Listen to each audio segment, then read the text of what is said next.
Salut encore une fois, bien-aimés dans le Seigneur, partout où vous vous trouvez. Que la grâce de Dieu soit avec vous. Aujourd'hui, je vais continuer avec l'enseignement que j'ai commencé, intitulé Christ, le mystère caché de l'ombre. Depuis un certain temps, j'ai commencé avec un thème intitulé Christ, le mystère caché de l'ombre. Par là de l'ombre bien-aimé, nous voyons l'Ancien Testament parce qu'il est écrit que l'Ancien Testament était ombre de choses à venir. Si vous lisez dans le livre de Colossiens, chapitre 2, verset 16, il est écrit ce qui suit, que personne ne vous juge au sujet du manger, du boire ou d'une fête ou d'une nouvelle ligne ou du sabbat. C'était l'ombre des choses à venir, mais le corps est en Christ. Quand on parle du boire, de fêtes, de nouvelles lignes, du sabbat, nous voyons c'était des cérémonies, c'était des choses qui se passaient dans l'Ancien Testament. Et la Bible dit que toutes ces choses étaient ombres des choses à venir. Alors, j'étais en train de dire que Christ, c'est lui le thème central de la Bible. Et nous devons ramener Jésus-Christ au centre de la Bible parce que c'est lui, il s'agit de lui. Et d'ailleurs, il dit dans les livres d'Hébreux que dans les rouleaux du livre, c'est-à-dire dans l'Ancien Testament, il ne s'agit que de moi. Aujourd'hui, beaucoup de gens ont enlevé Jésus-Christ dans leurs églises et ils ont remplacé Jésus-Christ par autre chose. Les prédications sont basées sur des choses qui ne sont pas vraiment essentielles. Bien-aimés dans le Seigneur, nous ne prêchons pas le mariage, nous ne prêchons pas la prospérité, nous ne prêchons pas la bénédiction, nous ne prêchons pas l'élévation, nous ne prêchons pas le voyage, nous ne prêchons pas les démons, nous ne prêchons pas l'argent. Mais Christ est notre prédication. Voilà pourquoi un des apôtres dira, c'est Christ que nous prêchons. Notre évangile doit être christocendrique. Nous devons mettre Christ au centre de nos prédications. Mais beaucoup de gens ont chassé Jésus dans leur prédication. Aujourd'hui, vous verrez, il y a des gens qui font 3 semaines, 3 mois en train de parler des démons, destruction des hôtels, des mots de famille, des mots de pauvreté, des mots de je ne sais pas quoi, des démons, sorcellerie et toutes ces choses dans la Bible. Parce que la Bible dit que nous sommes édifiés sur le fondement des apôtres et des prophètes. Moi, je ne trouve pas dans l'enseignement ou le fondement des apôtres ces gens s'attardaient sur ces choses, sur les démons, sur la sorcellerie, sur Satan. Une chose, les apôtres ont compris, c'est que Jésus a dit, je vous donne l'autorité, le pouvoir de marcher sur le scorpion et sur le serpent et sur toute la puissance de l'ennemi. Et il a dit, voici le miracle qui accompagneront ceux qui auront crié, à mon nom, ils chasseront les démons. Dieu nous a donné le pouvoir. Voilà pourquoi nous ne devons pas nous attarder à parler de sortes de démons, de sortes de sorcellerie, de sortes de liens, de démons, de malédictions générationnelles, de malédictions ancestraux, parentaux. Bien aimés, nous ne devons pas nous attarder par là de ces choses. Mais nous devons parler de Christ parce que Christ, son nom, le nom de Jésus-Christ, le nom de Yeshua HaMashiach, c'est un nom qui nous donne déjà l'autorité sur le démon. Voilà pourquoi ce qui est important quand nous mettons Christ au centre, nous montrons au peuple de Dieu comme quoi ils ont le pouvoir, ils ont l'autorité, ils sont capables par ces noms puissants, par ces noms majestueux, de chasser les démons, de détruire toute la puissance de l'ennemi. Alors, bien-aimés dans le Seigneur, nous étions en train de parler que Christ était l'ombre des choses à venir par rapport à l'Ancien Testament.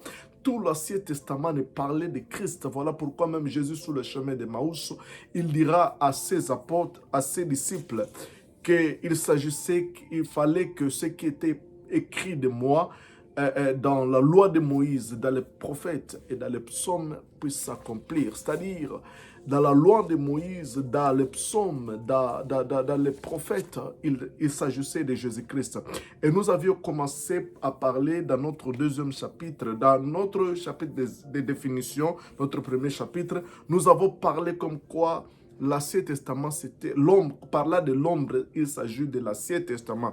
Alors, nous avons parlé de quelques représentations de Jésus-Christ dans l'ombre ou dans l'Ancien Testament. Nous avions dit que Christ dans l'ombre ou dans l'Ancien Testament était représenté par des animaux, était représenté par des choses, était représenté par un homme, était représenté par un jour et par beaucoup d'autres voix. Je ne peux pas me limiter seulement à ces voix-là, mais moi, je vais parler seulement de 4 choses.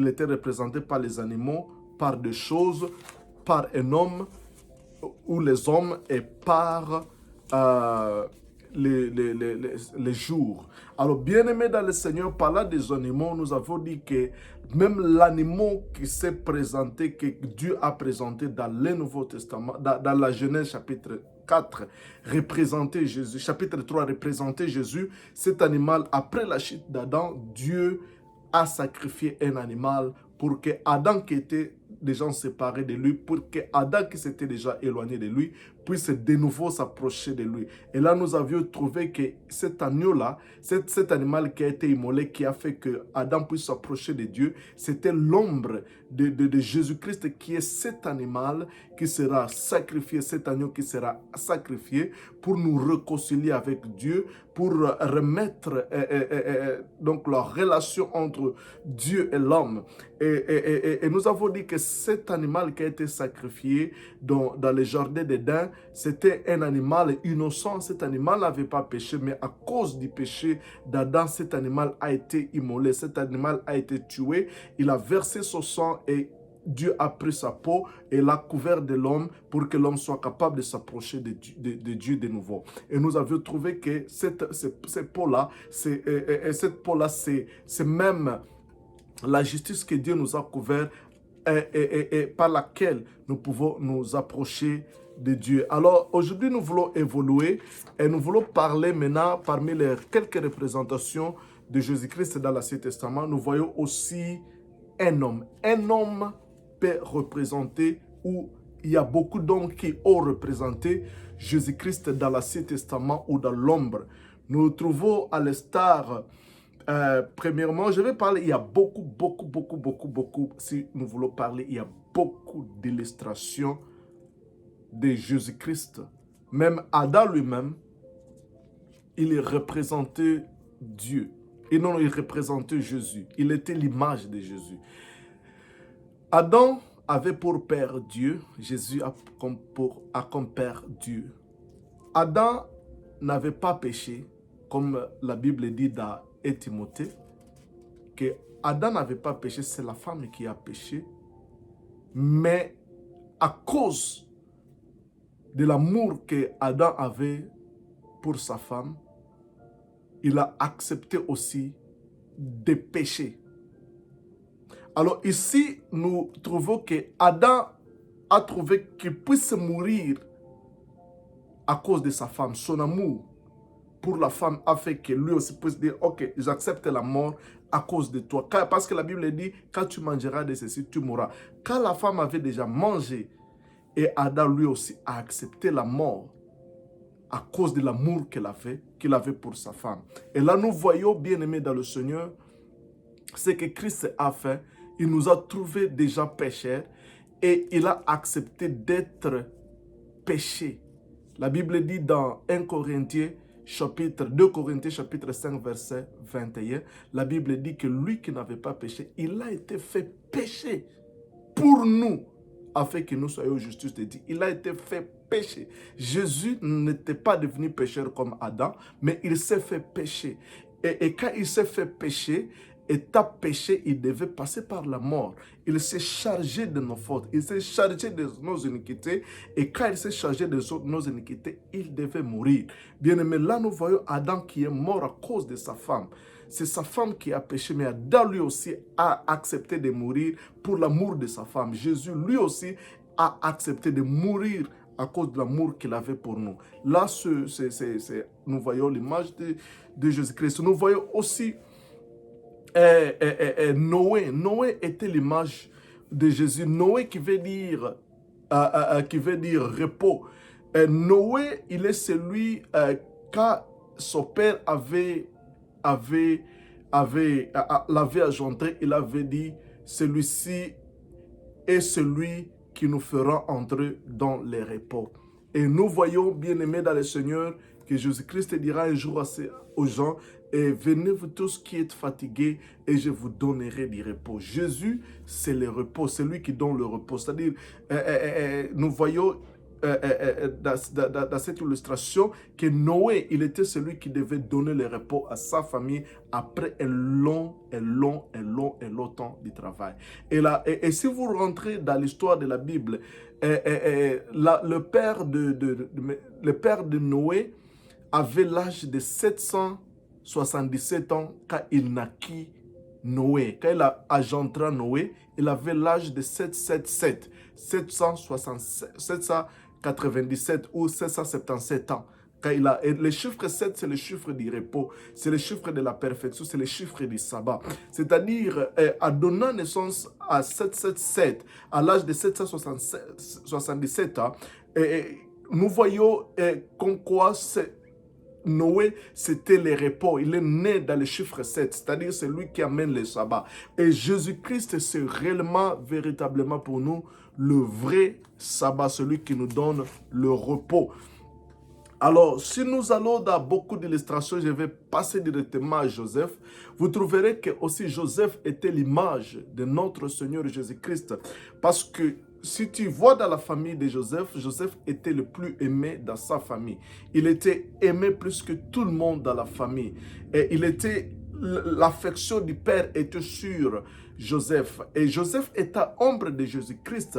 Bien aimé, nous voyons que le Père aussi aimait Jésus-Christ, parce qu'il a dit, celui-ci est mon fils à qui je mis toute mon affection. C'est-à-dire, l'affection du Père était sur Joseph, l'affection du Père qui est Dieu était sur Jésus. Et la Bible dit que parce qu'il était aimé, Joseph était aimé par ses frères étaient contre lui. Ils l'ont haï à cause de l'amour que le Père avait pour lui. Mêmement, Jésus-Christ étant aimé, quand il a été témoigné par le Père au jour du baptême, et les Juifs ont commencé à comploter, à lui faire du mal. Ils l'ont haï parce qu'il était aimé par son Père. De même, comme les frères de Joseph ont haï Joseph à cause de l'amour du Père que le Père avait sur lui, de même, les Juifs étaient contre Jésus, ses frères juifs était contre lui à cause de l'amour qu'il avait pour lui. Et jour, bien aimé, si vous rentrez dans Genèse 37, vous trouverez qu'un jour Joseph est allé visiter ses frères pour leur apporter de la nourriture. La nourriture étant la vie, parce que la Bible dit que l'homme ne vivra pas de pain seulement, mais de toute parole qui vient de la bouche de Dieu. C'est-à-dire, la nourriture nous fait vivre, mais la Bible dit que nous ne vivrons pas de la nourriture seulement. Sans la nourriture, tu vas mourir. De même, quand nous voyons la nourriture, nous voyons la vie. Joseph était envoyé par son père pour visiter ses frères, pour leur apporter la vie qui est la nourriture. Mais ses frères, au lieu de l'accueillir, ils l'ont rejeté. De même, notre Seigneur Jésus-Christ, lui aussi, il était envoyé par le Père chez ses frères, les Juifs. Voilà pourquoi Jean chapitre 1, verset 11, la Bible dit qu'il est venu chez les siens, mais les siens ne l'ont pas reçu. Comme les frères de Joseph n'ont pas reçu Joseph, ils ont rejeté Joseph. De même, les Juifs qui sont les frères de Jésus, ils ont rejeté Jésus. Joseph, après avoir été rejeté par ses frères, ils l'ont jeté dans la citerne. Là, nous voyons Jésus-Christ lui aussi, étant rejeté par son frère, il fut tué et ils l'ont placé dans la citerne. Ils l'ont placé dans le sépulcre. Ils l'ont enterré. Joseph n'était pas resté dans la citerne, il est sorti. Jésus-Christ lui aussi n'est pas resté dans la tombe, il est sorti. Quand il est sorti, Joseph n'était plus retourné chez ses frères, il est allé en Égypte chez les nations. De même, Jésus-Christ lui aussi est sorti dans la tombe, il est allé chez les nations, aller dans toutes les nations, baptiser tout le monde et celui qui croira sera sauvé. Alors, bien-aimé dans le Seigneur, le fait que Jésus, la Bible dit qu'à tous ceux qui il est venu chez les siens, mais les siens ne l'ont pas reçu, mais à tous ceux qui l'ont reçu, il leur a donné le pouvoir de devenir afin de Dieu. Là, nous voyons Joseph qui est parti chez les nations, et les nations l'ont reçu, et Égypte fut bénie à cause de Joseph. Nous aussi, les nations, quand les Juifs ont rejeté Jésus, nous avons reçu Jésus dans notre vie et aujourd'hui nous sommes bénis. Alors Joseph continue à parler toujours de Joseph. Joseph était chez Potiphar. La femme de Potiphar l'a habillé pour que Joseph puisse coucher avec lui. Mais Joseph, comme il craignait Dieu, il n'avait pas accepté. Alors bien-aimé dans le Seigneur, Joseph fut accusé innocemment. Joseph fut accusé innocemment. La femme, quand le mari de cette femme, quand Potiphar est revenu de là où il était, il a trouvé, on a accusé que Joseph, c'est lui qui voulait violer sa femme. Et Joseph, lui, n'a rien fait. Mais à cause du péché de cette femme, c'est la femme-là qui était pécheur. C'est la femme-là qui était coupable. C'est elle qui a habillé Joseph. C'est elle qui a convoité Joseph. C'est elle qui a péché. Mais elle n'était pas jetée à prison. C'est Joseph qui fut jeté à prison à sa place. Là, nous voyons ce que Christ a fait. C'est nous qui avons péché. Nous, l'humanité. Mais Christ est allé à prison, est allé à la croix à cause de nos péchés.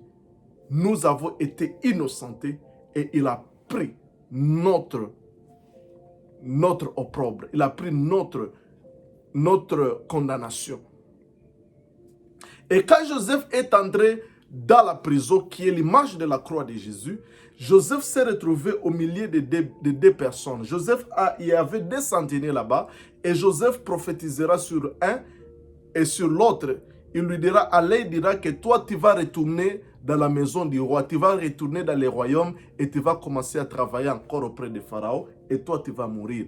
Et là, nous voyons Jésus-Christ dans la prison, sur la croix. C'était Joseph dans la prison, c'est l'image de la croix où Jésus s'est retrouvé aussi au milieu des deux brigands et il a prophétisé sur un et il lui a dit, toi, tu seras avec moi dans le royaume. Comme Joseph a dit à l'un les deux centeniers dont on nous parle, il a dit à l'un qu'il sera rétabli dans le royaume. Il sera avec lui dans le royaume parce que plus tard, Joseph ira dans le royaume. Plus tard, Joseph sera élevé pour entrer dans le royaume, pour commencer à travailler avec Pharaon. Et là, il a retrouvé cet homme-là avec qui il était dans la prison. C'est-à-dire, à d'autres termes, Joseph lui a dit, nous serons avec toi dans le royaume. Parce qu'il a dit, toi, tu vas retourner travailler auprès de Pharaon. Et plus tard, Joseph a commencé à travailler avec Pharaon. Et c'est-à-dire, Joseph était dans le royaume avec ses centeniers. C'est que Jésus lui aussi a dit, je serai avec toi dans le royaume. Dans beaucoup d'illustrations de la Bible, il y a beaucoup de contrastes. Il y a beaucoup des hommes de la Bible qui représentent Jésus-Christ. Il y a l'homme comme Salomon. Salomon était fils de David. Jésus aussi est appelé fils de David. Salomon vient du nom Salem, celui qui donne la paix. Jésus-Christ, lui aussi, il a dit, je vous donne la paix, je vous donne ma paix. Ce n'est pas comme le monde donne. C'est-à-dire, Joseph aussi était pacificateur. Comme Salomon était celui qui donne la paix, Jésus-Christ, lui aussi qui donne la paix. Alors, il y a beaucoup de représentations. Jésus était représenté par beaucoup de choses, beaucoup d'hommes de la Bible. Il y a aussi des choses qui représentent Jésus-Christ dans l'Ancien Testament. Parmi les choses qui représentent Jésus-Christ dans l'Ancien Testament, il y a comme la pierre, comme cette pierre-là qui avait détruit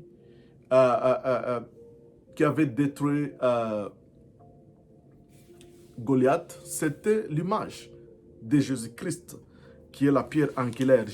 Et nous voyons les rochers qui furent frappés dans le désert. Ces rochers-là étaient innocents, c'est le peuple était dans la soif, mais les rochers furent frappés pour faire sortir de l'eau à Joseph. Jésus-Christ, si tu lis dans 1 Corinthiens chapitre 10 verset 4, la Bible dit que ces rochers-là étaient Christ. Christ, c'est l'autre rocher qui fut frappé pour nous donner l'eau, pour nous donner l'eau. L'eau, c'est la vie. Pour nous donner la vie, les rochers furent frappés. Pour que les enfants d'Israël, leur soif soit désaltée, il a fallu que les rochers soient frappés. Il y a beaucoup de choses qui représentent Jésus, mais pour aujourd'hui, je vais terminer là. Que Dieu te bénisse et qu'il te fasse grâce. Amen.